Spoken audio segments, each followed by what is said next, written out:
Hello, everybody. My name is Fran Watson. I am a lawyer and a socio-political activist from Houston, Texas. It is my belief, like all of you, that everyone should have access to opportunity, and here's my story.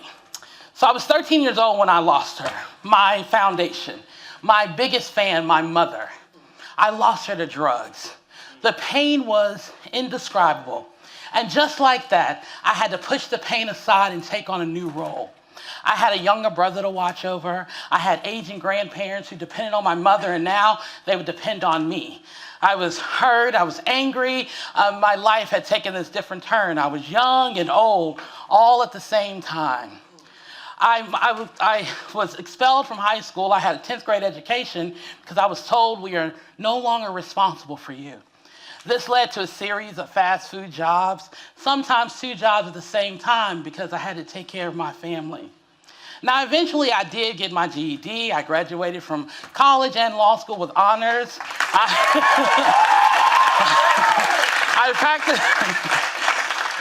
I've been practicing law for 7 years, but then my life took another turn. It was a fall, a 28-foot fall, a 2.5-story fall, 2 broken legs and a dislocated ankle, and time for recovery, time for my passions to grow. And then I started getting involved, like waking up, getting involved in activism. I work on LGBTQ issues. I work on racial justice issues. This intersectional life of mine, black, gay, or woman, I work on those types of issues. I've used my story of my past as a journey, my life journey, to give results, as we all do in this progressive movement, to show why change is necessary, even the times where I experienced microaggressions from being in that wheelchair. Now, I've told stories about how I was called derogatory names for being a lesbian, how I've been called the N-word, scared I was going to lose my job, even though I wasn't even out yet. I've talked about how I've been racially profiled being black in the South. I've told a story about how I was sleeping on my friend's floor for 4 months after I was evicted from my apartment when my grandmother died.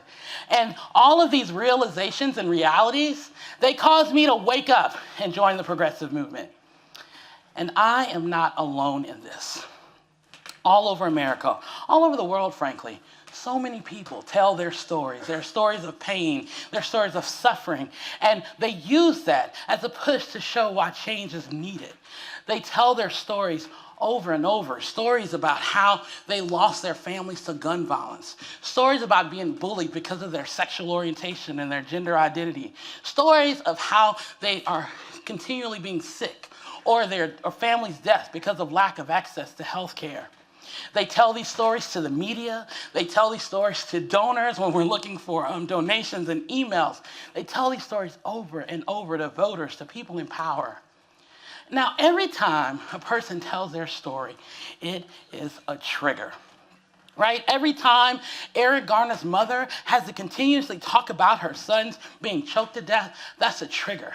Every time somebody brings up their assault from rape or a hate crime, that's a trigger. Now, we need these stories, right? These stories are anecdotal accounts of why real change is needed. Real problems need real solutions. But I just want to come today to remind everybody that when they're telling these stories, that this was real pain from real people. And stories, while they are important, they have such a great effect on folks. Now, I've worked on many campaigns where we're trying to find the perfect story to tell from the right messenger and in the right environment based on the data we receive.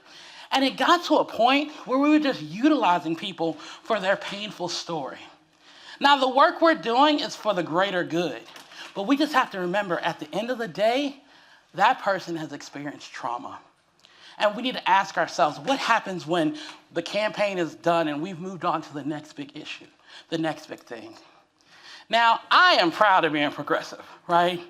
Like, we have done so much work. We put our time, our talent, and our treasure into ensuring that change happens in society, and we have made some change.